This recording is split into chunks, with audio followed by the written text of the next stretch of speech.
Hi. ഇതൊക്കെ കാണുമ്പോൾ ഇത് എന്ത് ചെയ്യാനാണെന്നാണ് ഒരു ഇൻറ്റ്യൂഷൻ? ഇത് കാണുമ്പം I don't feel like harming someone.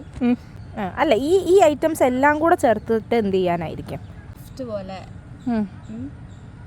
പേപ്പറൊക്കെ ഒട്ടിച്ചിട്ട്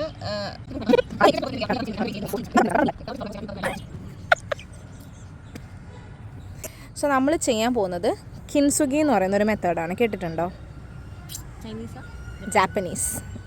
സോ കിൻസുഗി ഈസ് ബേസിക്കലി ഒരു ജാപ്പനീസ് ആർട്ടാണ്. അതായത് ബ്രോക്കൺ ആയിട്ടുള്ള പോട്ടറി ഐറ്റംസ് ആയിരിക്കാം, ഇതുപോലെ സെറാമിക്സ് ആയിട്ടുള്ള സാധനങ്ങളൊക്കെ റീഅസംബിൾ ചെയ്യുകയാണ്. പശ വെച്ചിട്ട് അതിനെ റീഅസംബിൾ ചെയ്തതിന് ശേഷം അതിലേക്ക് ഇതുപോലെ ഗോൾഡ്, സിൽവർ അല്ലെങ്കിൽ പ്ലാറ്റിനം മെറ്റീരിയൽസ് വെച്ചിട്ട് ഡസ്റ്റ് ചെയ്യുകയോ അല്ലെങ്കിൽ അതിനെ ഇങ്ങനെ പെയിൻറ്റ് ചെയ്തെടുക്കുകയോ ചെയ്യുന്ന ഒരു മെത്തേഡാണ് ആക്ച്വലി കിൻസുഗി എന്ന് പറയുന്നത്. സോ ട്രഡീഷണലി കിൻസുഗി എന്ന് പറയുന്നത് ഒരു ഭയങ്കര മെറ്റിക്കുലസ് പ്രോസസ്സാണ്. അത് ഒരുപാട് സമയം എടുക്കും ഇത് ഉണങ്ങാനും എല്ലാമായിട്ട്.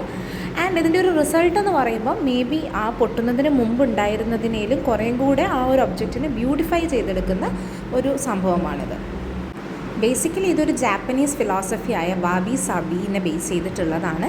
That means you can see the beauty in imperfection and breakage. അതായത് ഒരു ഒബ്ജക്റ്റിനെ നമുക്ക് കുറച്ചും കൂടെ ബ്യൂട്ടിഫുള്ളായിട്ട് അത് ബ്രേക്ക് ചെയ്താൽ പോലും അതിനെ എംഫസൈസ് ചെയ്ത് കാണിക്കാനായിട്ട് സാധിക്കും. That means A person can be even stronger and more beautiful after being repaired. ആ ഒരു കോൺസെപ്റ്റിനാണ് ഈ ഒരു കിൻസുഗി എന്ന് പറയുന്ന കാര്യം നമ്മളിവിടെ യൂസ് ചെയ്യുന്നത്.